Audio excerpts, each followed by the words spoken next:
Mm, Perdón, no sé si ahora ya se escucha. Sí, ahí está perfecto. Ok, perdón, tuve que iniciar de nuevo. Está perfecto. Bueno, lo que habíamos visto es un corto video sobre las imágenes de un salmón y cómo es que el salmón hace este esfuerzo increíble con su tamaño, salta hasta 4 metros, recorre hasta 6.000 kilómetros para llegar a su punto de origen, para buscar el propósito de su vida. Y eso, bueno, ni siquiera pasa solamente con el salmón en el norte, que su viaje es más conocido, pero también está en el sur. El sábalo es un pez que hace exactamente lo mismo y se encuentra por todo el Atlántico y va desde el agua salada hasta el agua dulce y otra vez remontándose a encontrar su propósito de existencia y a llegar a su lugar de origen. Entonces, imagínense una criatura que no ha sido sometida a algún tipo de educación, algún tipo de influencia, alguna sociedad, algún conocimiento previo, tiene una característica inherente que le lleva a buscarse. Ahora, en este cuerpo humano tenemos más instrumentos,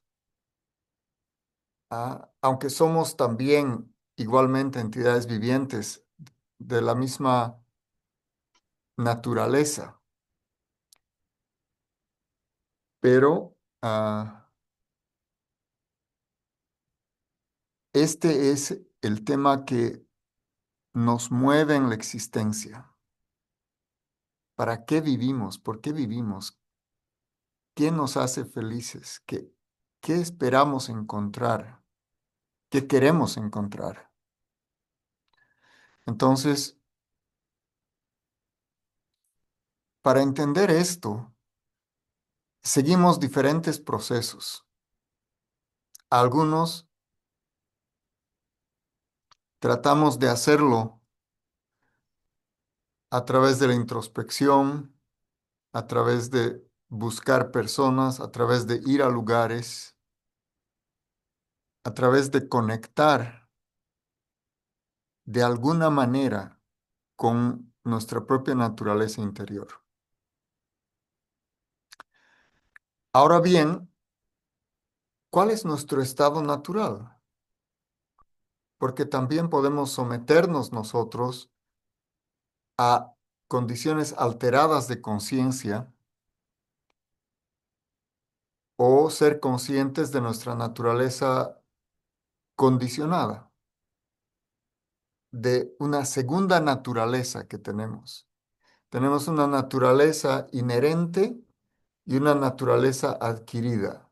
Y hay un conflicto entre estas naturalezas. De hecho, si es que nosotros ah, estudiamos nuestra propia existencia, vamos a encontrar contradicciones. Pero en este viaje se encuentran todas las entidades vivientes y entre los seres humanos hay sociedades íntegras, periodos íntegros que están marcados por un cierto método para lograr este objetivo. Y a este sentimiento que se encuentra incluso más allá de lo que es evidente, se lo ha llamado a veces religión. Quiere decir una conexión con un mundo que está más allá del mundo que percibimos inmediatamente con nuestros sentidos. Nos liga, nos vincula a un mundo que obedece a nuestra naturaleza interior. Entonces, esta naturaleza exterior que está relacionada con nuestros sentidos y todo lo que recibimos de nuestros sentidos y que está contrapuesta con una naturaleza que no terminamos de entender, pero que estamos tratando de encontrar, entonces requiere un método, una especie de diálogo, una antípoda entre estos impulsos que tenemos que son diferentes. Ahora, cuando esto adquiere un carácter colectivo, lo entendemos como lo que normalmente llamamos religiones, y especialmente las grandes religiones, pero obviamente no está limitado ni está completamente definido por esto. Uno puede incluso hacer su búsqueda interior desde el agnosticismo o desde ciertas técnicas que no están definidas dentro de los marcos religiosos. Pero dentro de este seminario vamos a hacer una metodología. Por un lado, vamos a hacer este análisis de la ciencia de la autorrealización y por otro lado, vamos a estudiar cómo es que las manifestaciones religiosas que conocemos hoy en día han llegado a ser o llegan a ser y de dónde provienen y cuándo empiezan. Ahora estoy un poco asustado por el tema del video porque quiero mostrarles un video, pero voy a pedir la amabilidad de Andrea para que si es que esto se vuelve un conflicto, bueno, simplemente lo voy a hacer verbal. Entonces, con el permiso de ustedes, voy a compartirles un video que está basado en un estudio de varias universidades, encabezadas por la Universidad de Yale aquí en Estados Unidos, pero que ha llegado a ciertos acuerdos sobre los orígenes y las regiones donde se han manifestado estas religiones como las conocemos hoy en día. Entonces voy a hacer aquí, cruzando los dedos, ah, una experiencia de compartir pantalla. Confiemos, confiemos. Vamos a ver si esta vez nos funciona bien.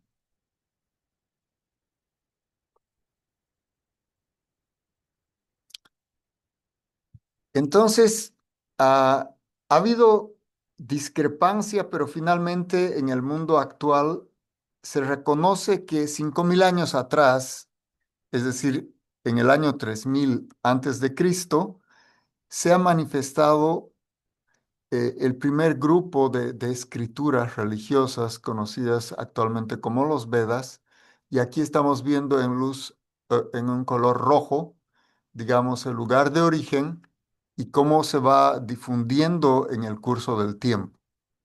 Y claro, el mundo conoce esto hoy en día como hinduismo, aunque ya cuando veamos a detalle vamos a ver que en realidad el hinduismo es más bien un- una especie de caparazón de algo que tiene un contenido mucho más rico y mucho más específico, que es anterior incluso a estos 5.000 años que estamos analizando. Y entonces, bueno, aquí está la expansión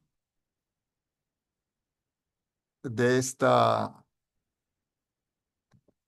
literatura y aquí hay un punto donde hay una especie de encuentro con el África.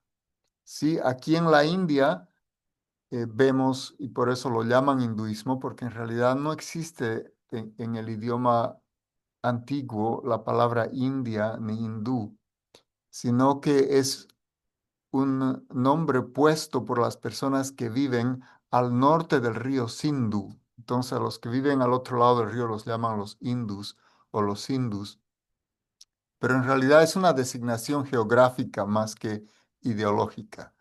Y lo que tenemos aquí en este mapa a la izquierda es África y lo que tenemos a la derecha es Asia.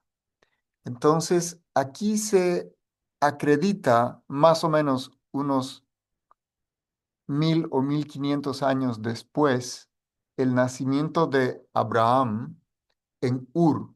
Incluso el lugar exacto donde es Ur está en discusión, pero esto sería el origen de una versión de este hinduismo que se llama judaísmo.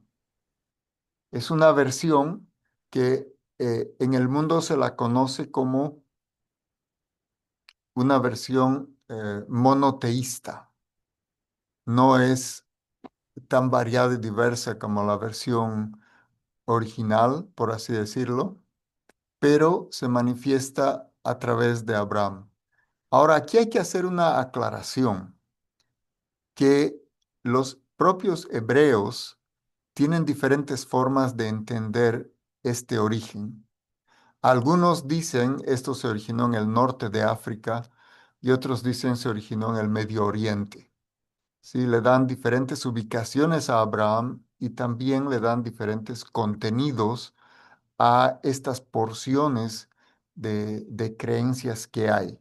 Lo que conocemos hoy en día como judaísmo es ya una expresión de muchas generaciones posteriores generadas en transformaciones en Europa del judaísmo, que son especialmente dos, que son la sefardí, en lo que se llama hoy España, y la transformación ashkenazi, especialmente en el área de Alemania.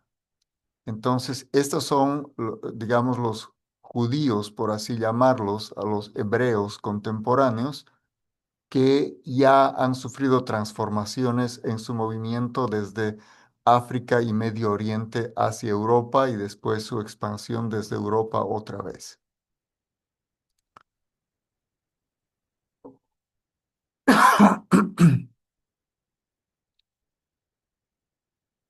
Ahora bien, ¿por qué estaban yendo estos llamados israelitas? ¿Por qué se estaban dirigiendo hacia el este, hacia el oriente? Ellos fueron esclavizados en Egipto. Egipto se encuentra al noreste de África. Y sin embargo, ah, ellos tenían la esperanza de encontrar lo que ellos llamaron la tierra prometida y que recibe el nombre de Canaán en hebreo y Cana en la lengua sánscrita, que es la tierra de Dios, ¿no? La tierra prometida, el reino de Dios con una manifestación en la tierra. En realidad se estaban dirigiendo eventualmente hasta la India, pero pasando por este lugar conocido como Canaán, que después hoy en día lo conocemos como Palestina.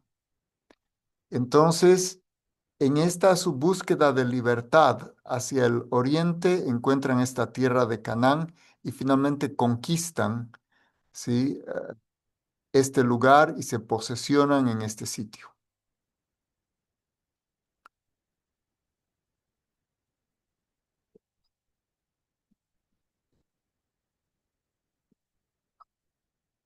Y ya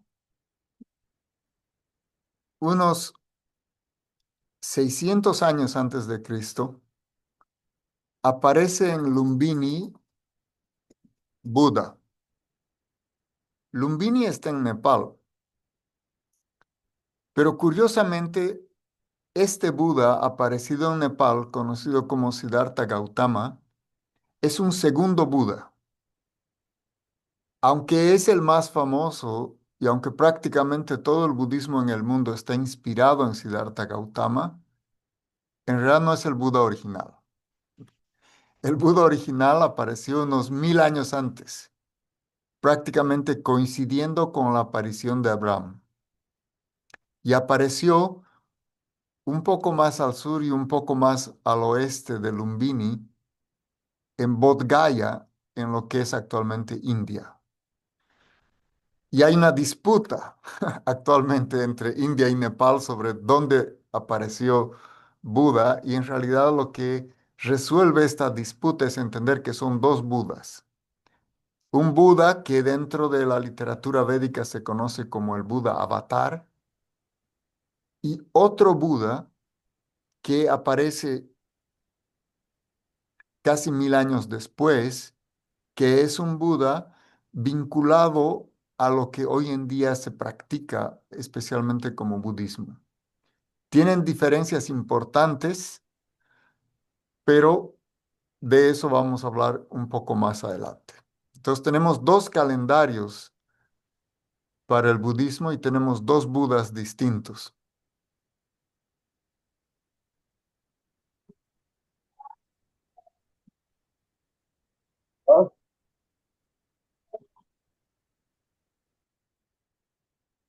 Ahora bien, el budismo es una versión simplificada otra vez de esta misma fuente, que la estamos llamando provisionalmente hinduismo porque es como la gente la conoce.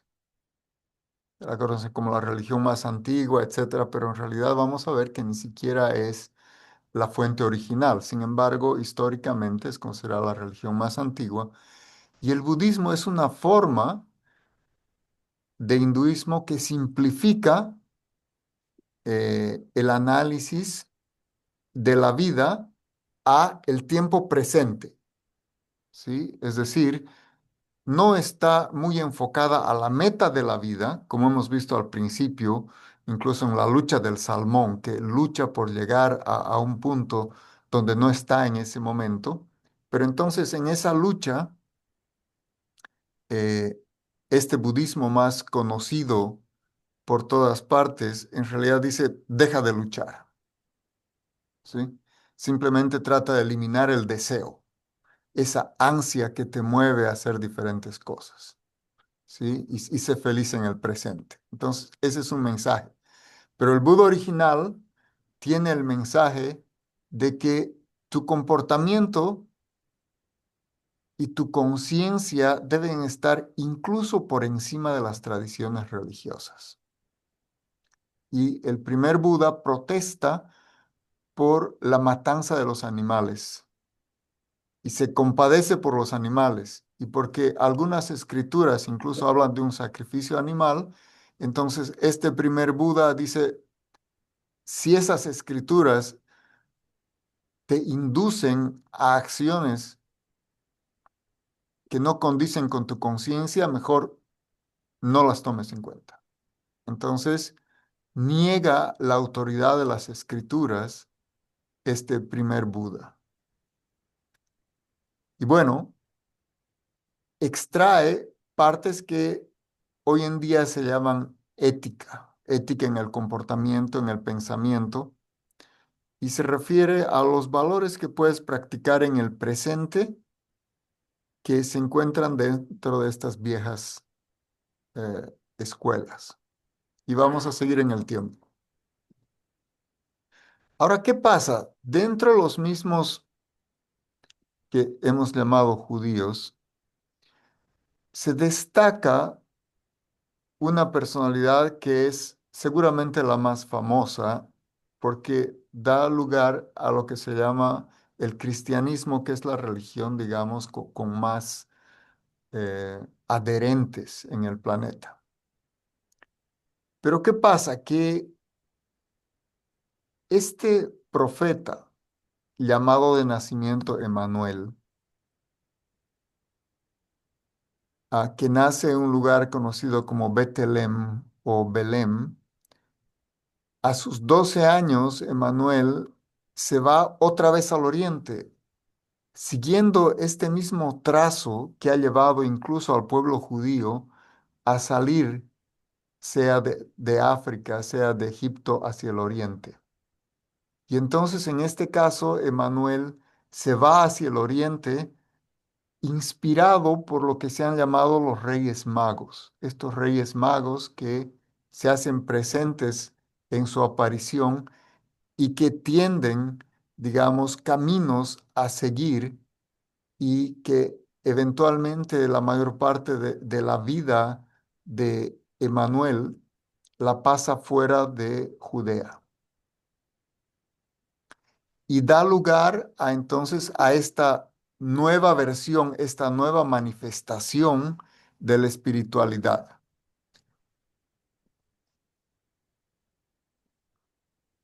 Ahora, cuando lleguemos al tema, vamos a ver que hay diferentes versiones, diferentes interpretaciones de en qué consiste este sacrificio o en qué consiste esta enseñanza cristiana.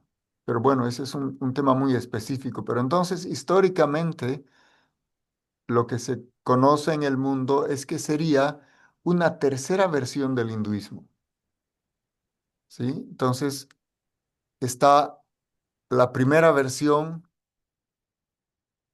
en el judaísmo, la segunda versión en el budismo y la tercera versión en el cristianismo, que tiene además elementos de los anteriores.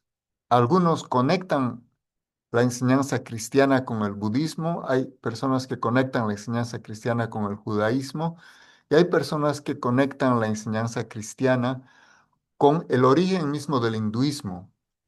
Y técnicamente se entiende que las escrituras que se han desarrollado a partir de Cristo están basadas en un libro o una colección de libros que los estudiosos alemanes han abreviado como el libro Q, que quiere decir Quelle.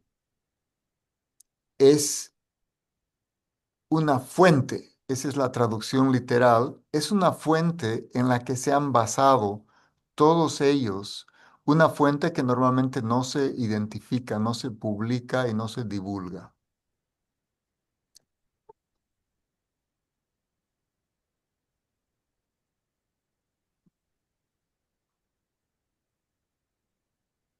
Y tenemos el nacimiento de Mahoma, ¿no? En la Meca, en lo que hoy en día conocemos como Arabia Saudí.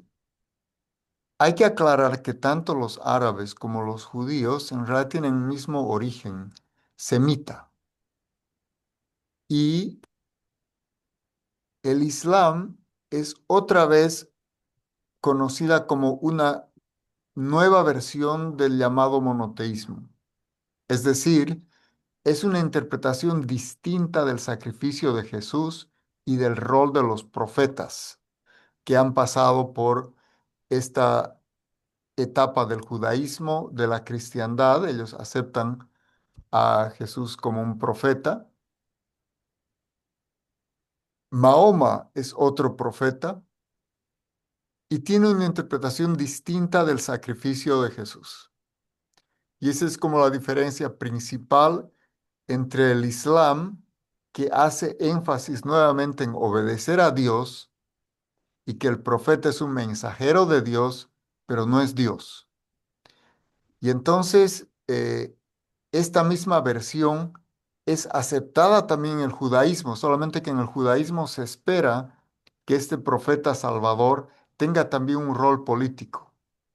Y de esa manera en el Islam también el Salvador tiene un rol político que es unir a las tribus de los creyentes en el Islam y conformar una nación gobernada en base a los mandatos de Alá que están traducidos en el Corán por el propio Mahoma y también en la Sharia. Entonces, tanto estos antiguos libros de los Vedas como las versiones hebreas de la Torah, el Talmud, la Cábala, etcétera, las versiones budistas especialmente organizadas en lo que se llaman las tres canastas, el Tripitaka, y en la cristiandad lo que se conoce como todo aquello junto con los evangelios, que son como las realizaciones de los seguidores posteriores a Jesús, son entonces, desde el punto de vista del Islam, son además repriorizadas de otra manera. Entonces, Mahoma añade la dimensión política, pero también, desde su punto de vista, rectifica la interpretación de la muerte de Jesús, que ese es un tema muy importante. En realidad, lo hemos mencionado en algún momento y lo vamos a mencionar después, pero si ustedes ven la cruz que conocemos, por ejemplo, en el mundo latino, se llama justamente la cruz latina, no era conocida en el tiempo de Jesús. En realidad los romanos tenían una cruz que era un instrumento de tortura, que es una cruz que la parte vertical es más larga y donde se crucificaba a los criminales. Pero la cruz que se conocía en el cristianismo original es una cruz cuadrada, que hoy la llamamos la cruz griega.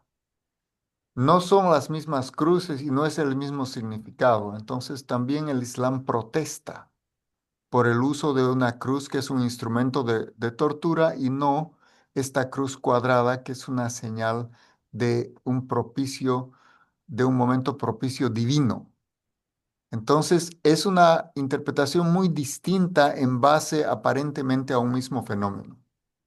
Y por eso, por ejemplo, en las mezquitas, ellos protestan usar ninguno de estos símbolos, ni crucifijos, ni estas imágenes, porque estas imágenes conducen a interpretaciones que pueden ser erradas, especialmente en base al sacrificio de Jesús, ¿no? Entonces, aquí tenemos lo que serían las cinco conocidas como religiones principales, que en realidad cuatro de ellas son las mayoritarias. En realidad el judaísmo tiene muy pocos seguidores en términos de población.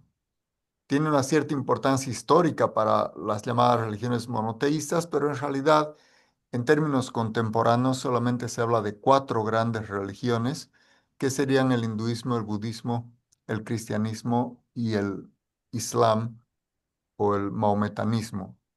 Entonces, ahora vamos a ver cómo en el planeta se han ido divulgando y haciendo mayor presencia estas diferentes formas. Entonces, como el Islam adopta una posición política, también se va expandiendo rápidamente, va adquiriendo poder,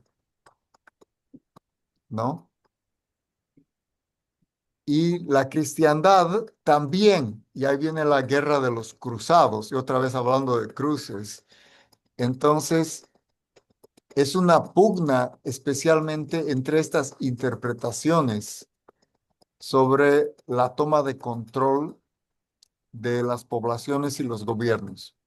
Y después con el llamado descubrimiento de América, entonces el cristianismo se expande a América y se vuelve en América, digamos, la religión mayoritaria,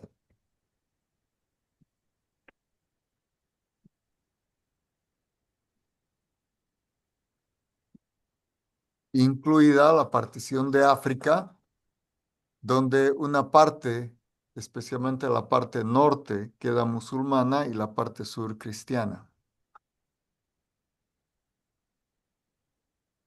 Y ahora ya estamos llegando a la Segunda Guerra Mundial. Este es un tema muy controversial, tiene que ver con una guerra que está sucediendo en este momento, que es el establecimiento del Estado de Israel. Es decir, am, solo para sintetizar, Inglaterra como efecto de la Segunda Guerra Mundial, prometió este territorio de Canaán o posteriormente Palestina, prometió a tres diferentes pueblos sin ser dueño. Entonces, los ingleses, sin ser dueños de ese territorio, se lo ofrecieron tanto a los árabes como a los judíos y también a otros pobladores. Entonces, al final generaron un conflicto que, por ejemplo, el día de hoy se está sintiendo fuertemente a través de esta guerra, pero que se manifiesta periódicamente y hace también que a pesar de ser, digamos, entre comillas, una religión minoritaria, tiene una influencia muy fuerte en el ejercicio del poder. Entonces, aquí tenemos un mapa donde, por ejemplo, se ve en Sudamérica una pequeña porción considerada hinduista, que son las Guyanas y el resto cristiano. Tenemos que el budismo está más expandido en las partes de la China y Japón y Corea y Mongolia, ¿no? Y el Islam está expandido prácticamente en el resto de Asia y el Medio Oriente.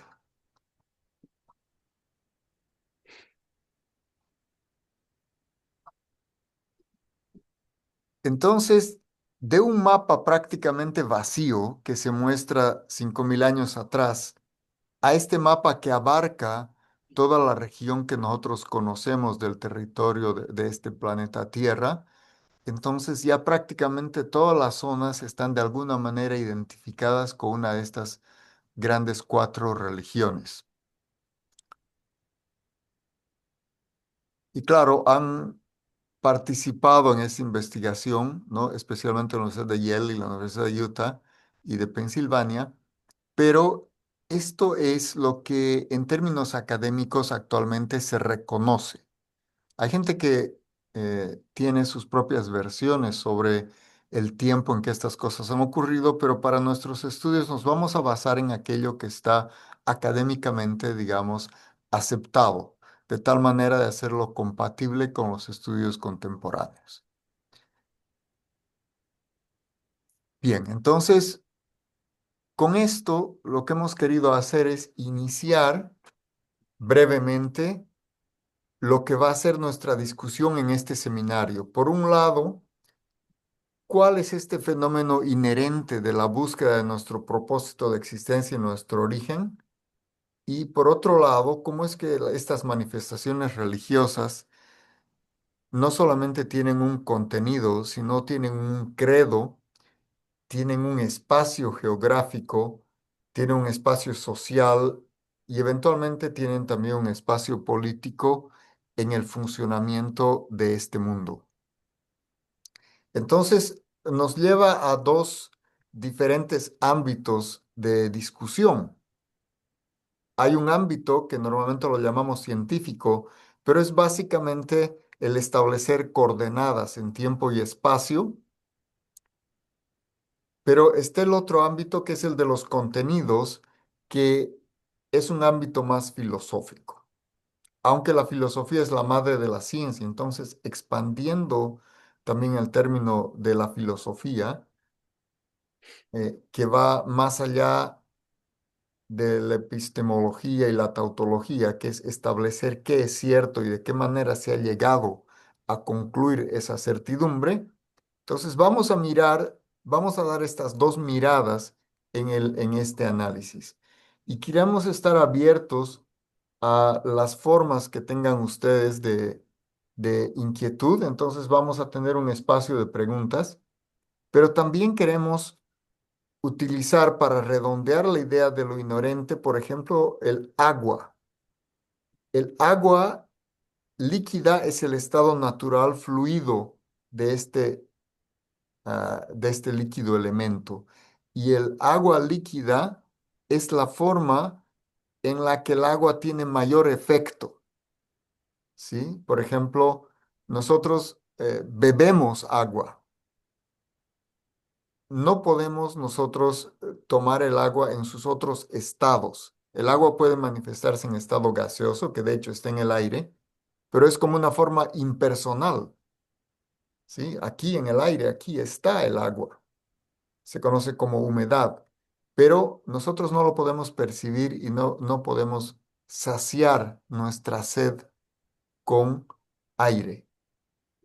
Y el otro estado extremo es el estado sólido del agua, como el hielo, que lo mismo no tiene un comportamiento muy distinto que cualquier otra sustancia sólida, ¿sí? Entonces, vamos a ver que el agua en su estado natural líquido manifiesta todo su potencial. Entonces, a eso también se lo llama Dharma, que sería el término que estamos utilizando, que es previo a la existencia del hinduismo y de todas estas religiones, que se llama la característica natural del ser o del alma. Entonces, este Dharma es esta cualidad natural, funcional y dinámica que tiene la entidad viviente, más allá tanto de su estado condicionado, que en este caso la analogía del estado condicionado es el hielo, que es un estado temporal y que no tiene efectos en el comportamiento. Y el otro estado es el estado impersonal, en el cual el agua está difundida por el aire y no tiene esta sensación ni este efecto de saciar esta necesidad de, de la sed. Entonces, el recuperar el Dharma, o se puede llamar la religiosidad o la característica natural del alma, es liberar al alma tanto de su difusión impersonal como de su estado condicionado. Entonces, esta liberación es lo que nos va a llevar al contenido mismo profundo, tanto de la religión como de otras prácticas de espiritualidad. ¿Sí? Entonces, hay algo que es circunstancial y hay algo que es permanente. Y también podemos dar un ejemplo. En un mismo trono puede estar sentado un rey, pero también puede estar sentado un piojo.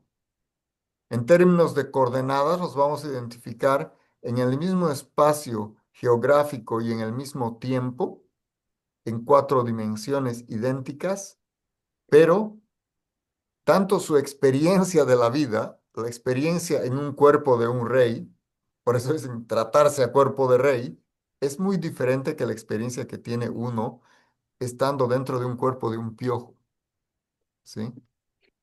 Puede que estén en el mismo lugar, puede que estén coincidiendo en el tiempo, pero sus estados de conciencia son tan diversos que no solamente por sí mismos, sino por la percepción de los demás, ¿sí?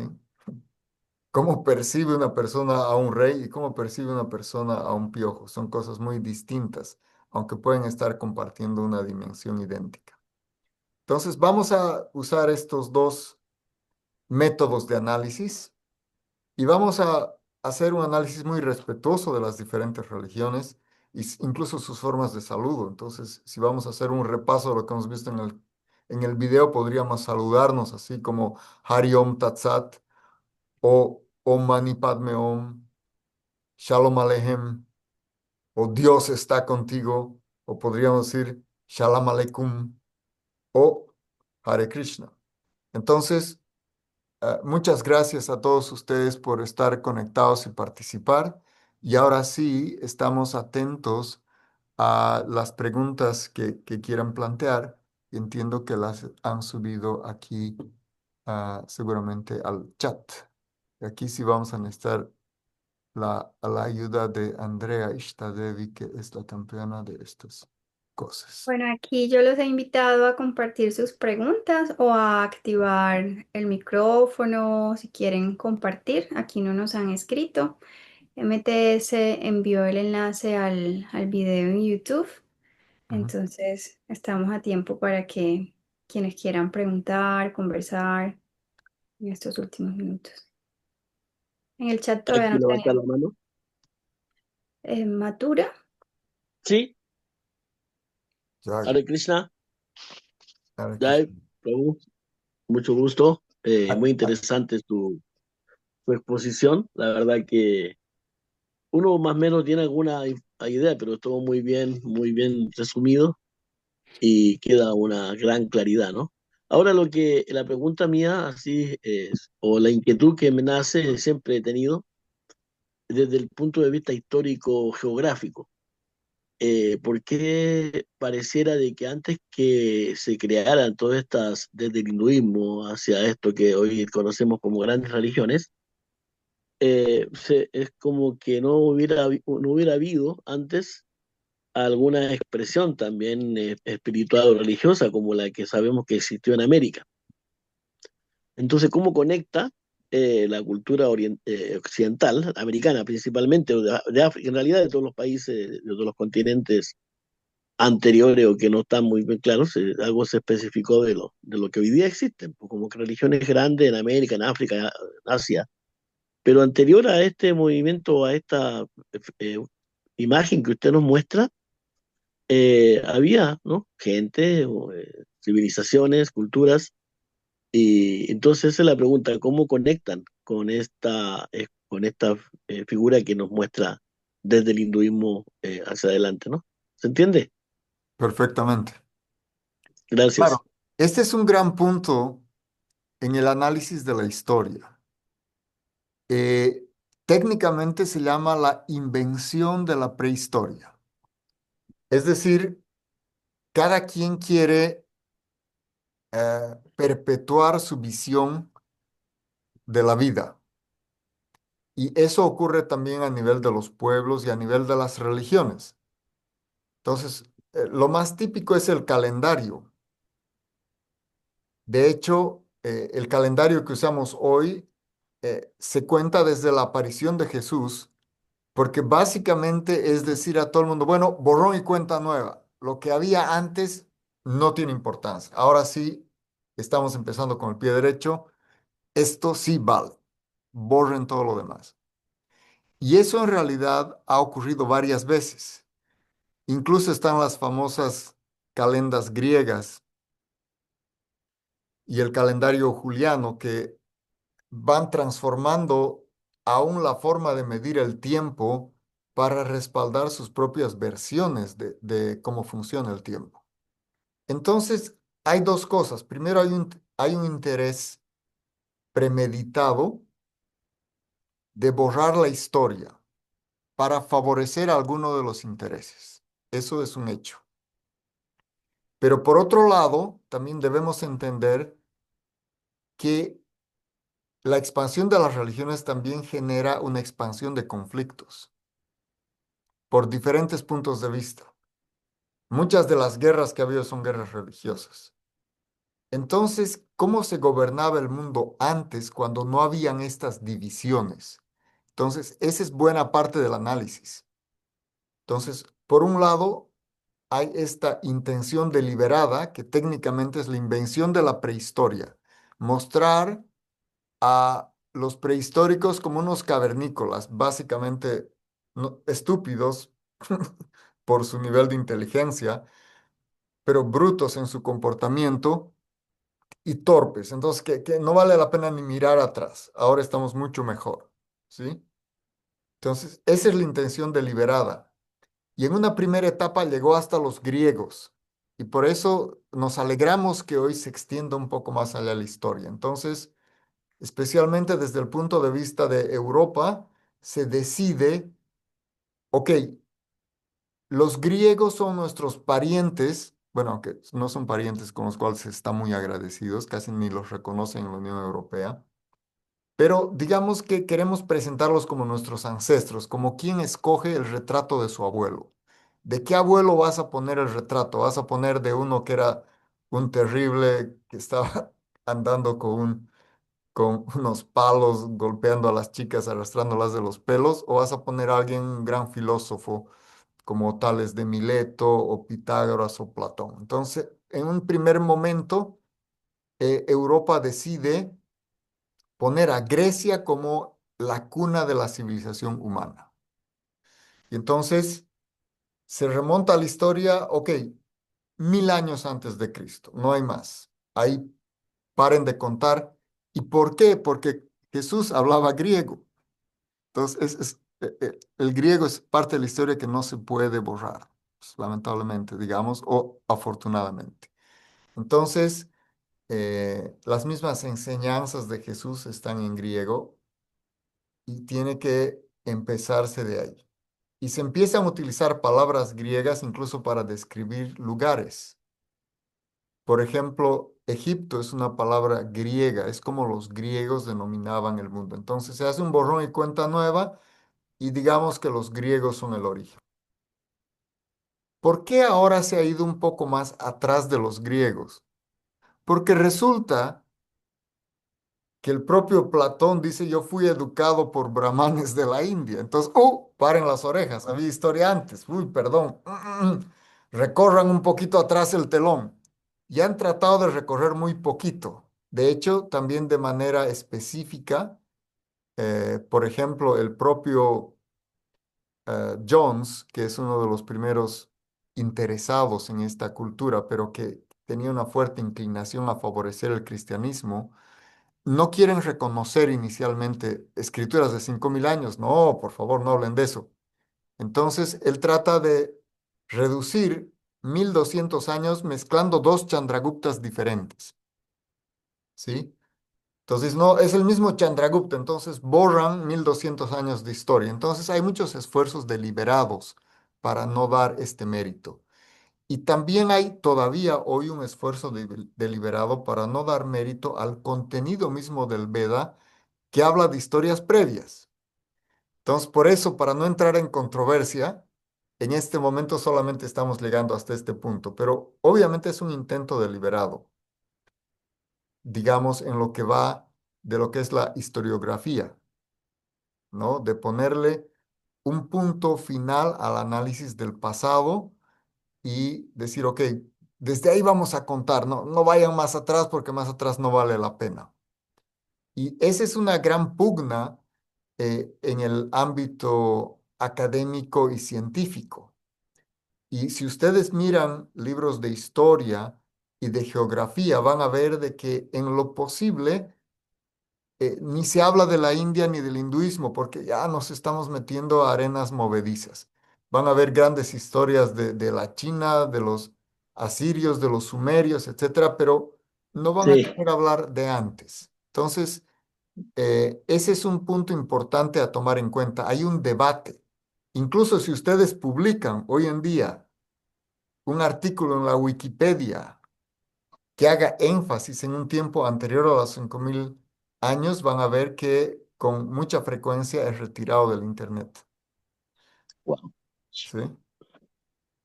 increíble. Claro, eso me responde perfectamente porque yo a diario trato de mandar de subir un mensaje de Srimad Bhagavatam, un texto de un capítulo cada día, y claro, uno se siente como que lo anula, ¿no? Porque se siente anulado de estar hablando una teoría, una concepción geográfica, filosófica, científica, tan perfecta, tan plena, pero está en el aire porque hacen creer o hacen sentir que estás hablando cosas irreales, ¿no? Como que fuera fantasía o leyenda, no sé. Ah, hacen sentir eso.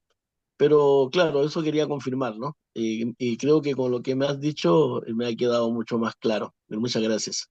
Gracias. Sí, efectivamente, entonces se utilizan estos términos como mitología.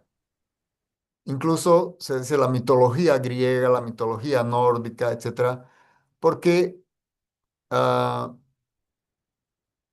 no hay nada, digamos, que se quiera aceptar que es muy antiguo, ¿no? Digamos, son cosas así vagas, incluso aquí en relación a las culturas prehispánicas, ¿no? Aquí se ha hecho mención en uno de los comentarios a mayas, aztecas, incas, etcétera. Entonces, hay una resistencia al estudio del pasado, especialmente si es que este pasado va a tener dos efectos. El primer efecto es que la gente se ilumina entendiendo su propia historia. Por ejemplo, si alguien es, digamos, judío, seguramente le gustaría conocer y eventualmente qué es lo que se enseñaba antes. Si alguien es cristiano, seguramente querrá saber y qué realmente dijo Jesús. Si alguien es musulmán, dirá, y bueno, ¿y qué es lo que finalmente Mahoma dijo? No, nadie quiere estar satisfecho solamente con versiones de segunda o tercera mano o de cuarta mano, por un lado. Entonces, satisfaría los sentimientos de las personas en cuanto a su propia creencia religiosa o espiritual o tradicional. Pero eso no conviene, porque no hay conflicto. Y cuando no hay conflicto, no hay ganancias. Se dice en río revuelto, ganancia de pescadores. Entonces, de alguna manera también se trata de generar conflicto. Un ejemplo específico, y justamente en India, es que no había conflicto entre musulmanes e hindúes, pero había que generar ese conflicto porque se nos estaba yendo de la mano el control de ese territorio. Entonces se genera un conflicto. No, deberían pelearse, ¿no? Pues o ellos tienen la razón o ustedes tienen la razón, no se dejen, etcétera. Entonces se atiza un conflicto. No había conflicto entre árabes e israelíes porque son de la misma raíz,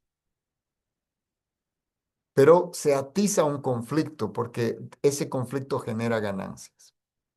Y finalmente está también la otra gran razón, que si tú revelas el origen, es como si tú eres un comerciante minorista y cuentas de dónde compraste al por mayor. Pierdes el negocio. Se te arruina todo. Tú si vas a vender algo, no vas a decir, miren, yo le estoy vendiendo en 200, pero en realidad lo compré en 50. ¿Y saben dónde lo compré? Allá. Chao, chao clientes. Perdiste todo el negocio. Entonces, siempre se necesita, incluso es una necesidad en el mundo de los negocios, mantener un misterio sobre el origen de las cosas. Entonces, ya sea desde el punto de vista ideológico o hasta el punto de vista económico, se necesita mantener un cierto misterio y una cierta originalidad en una nueva versión. La versión 3.0 es mejor que la 1.0, ¿sí? Ya la hemos mejorado, estamos avanzando. Entonces, hay esta noción también. Ok, bueno, perdón, no sé si me extendió demasiado, pero ahora sí dependo de Andrea, que me va a poner en mi sitio. Ah, bueno, acá Bien. tenemos dos comentarios más. El primero de Mind You dice, sería bueno que nos comente sobre las religiones animistas como las primeras formas de espiritualidad antes de las religiones monoteístas. No sé si quisiera comentar algo al respecto de este comentario. Vamos a llegar ahí. Vamos a llegar ahí a cuando estudiemos diferentes, eh, digamos, conjuntos sean de creencias, de teorías, eh, que agrupan a las personas. Sí, claro que lo vamos a abordar. Gracias. Bueno, y el otro comentario, usted mencionó un poco, dice MTG, en América se considera a los aztecas, mayas e incas como grandes civilizaciones. ¿Qué vestigios de las religiones que estos profesaban podemos rastrear, incluso en adaptaciones en las 5 religiones identificadas en el video? Exactamente. O sea, lo que pasa es que estos pueblos es como en una gota, en un vaso de agua, y estaba tentado a entrar un vaso de agua para mostrarlo. El agua es la misma, ¿sí? Pero tienes dos vasos de agua transparentes y en uno le pones una gotita roja y en otro le pones una gotita azul y parece completamente distinto. Es la misma cosa. Entonces, cuando ya analizamos el carácter inherente de la práctica, en realidad es la misma. Podríamos decir, volviendo al ejemplo del pez, es la misma lucha de la entidad viviente para conectarse con su origen, con su fuente, con su destino, con su propósito. Entonces, ya sea de una manera o de otra, en realidad son diferentes métodos. Y lo que vamos a estudiar es también en qué diferían esos métodos. Fundamentalmente, especialmente incas, mayas y aztecas, lo que hacían era adorar a los devas, ¿no? Se conoce como la adoración de los semidioses, que también está presente especialmente en el hinduismo, ¿no? Y que se puede entender como una especie de politeísmo, ¿sí? Unos adoran al sol, otros adoran a la luna, etcétera. Pero eso está presente en nuestro propio calendario. Ustedes saben que el 25 de diciembre era el día de Horus, era el día de la adoración del dios del sol para los romanos. No es en realidad el día del nacimiento de Jesús. Jesús nació en un mes de abril. Pero para hacer coincidir dos formas donde una sociedad ya está acostumbrada a celebrar un 25 de diciembre, su fiesta principal, la adoración del dios del sol, pues bueno, ahora que ya estamos aceptando el cristianismo, hagamos que esas dos cosas coincidan.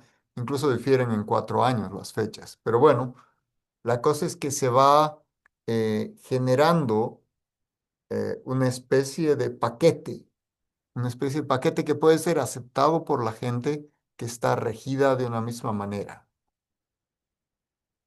¿no? Muy bien, también tenemos un último comentario de Luzma, de México, que dice si podría hablar de la cruz esvástica, que es hindú y por qué se usó en Alemania con fines políticos. Bueno, en realidad la esvástica no es hindú. La esvástica se conoce en muchas culturas. Si uno va, por ejemplo, ya hemos hablado de Grecia, si uno va a Atenas, los, las grecas, que se llaman las decoraciones de los templos, son esvásticas.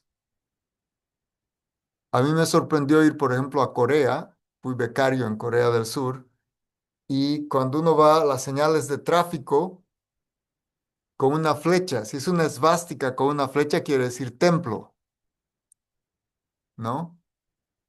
Es claro, si uno va a la India, en la India es mucho más popular. Si uno va incluso a un matrimonio, ve unos cántaros con una esvástica. ¿Y qué pasa? Que la esvástica, y si uno va eh, a Sudamérica, por ejemplo, en Canata, en el centro de Bolivia, la esvástica es también el símbolo de los nativos allá, que se llaman también canas, igual que el pueblo de Canaán, tenían también la esvástica como símbolo.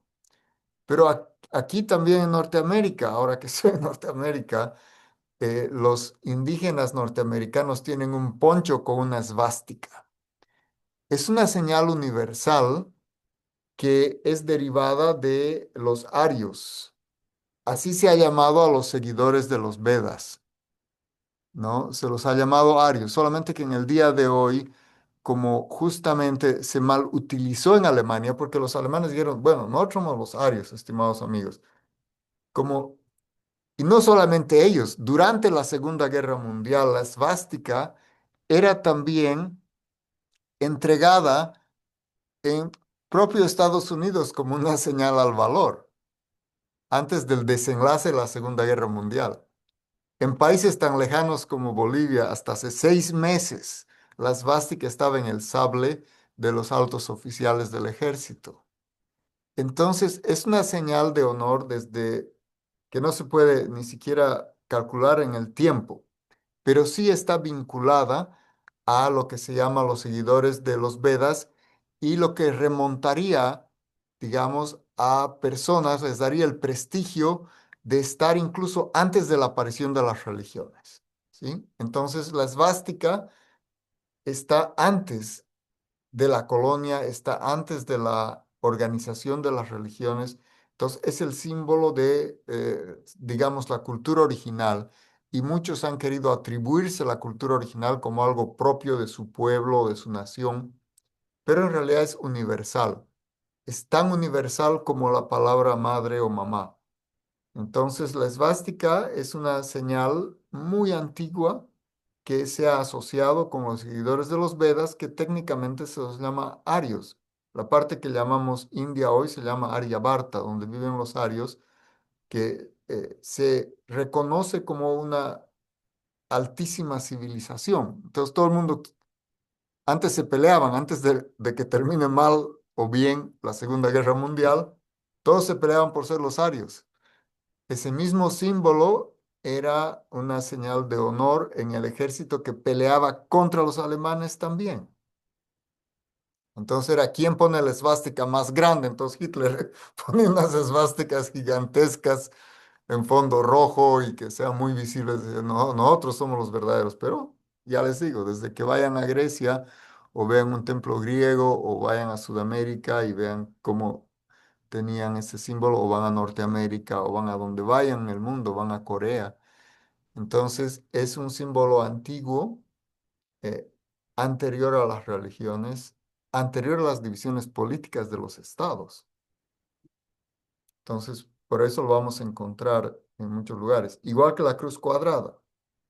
Algunos lo llaman la cruz gamada, que está también vinculada a tiempos anteriores a Jesús.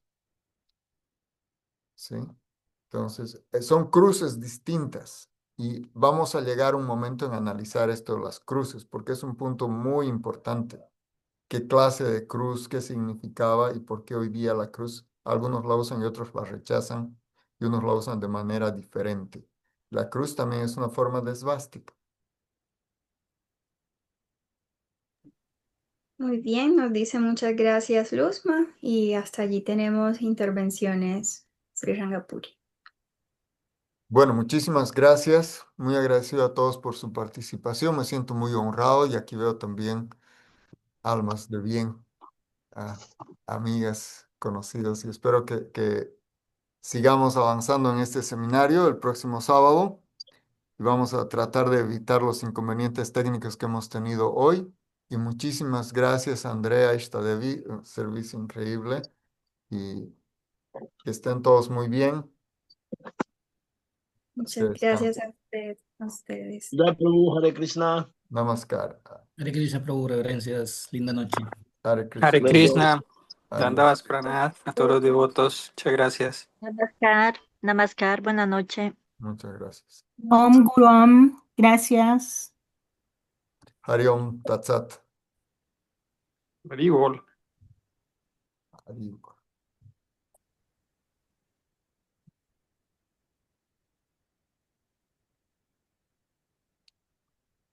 Hare Krishna, gracias. Muchas ti. gracias a ustedes. Gracias.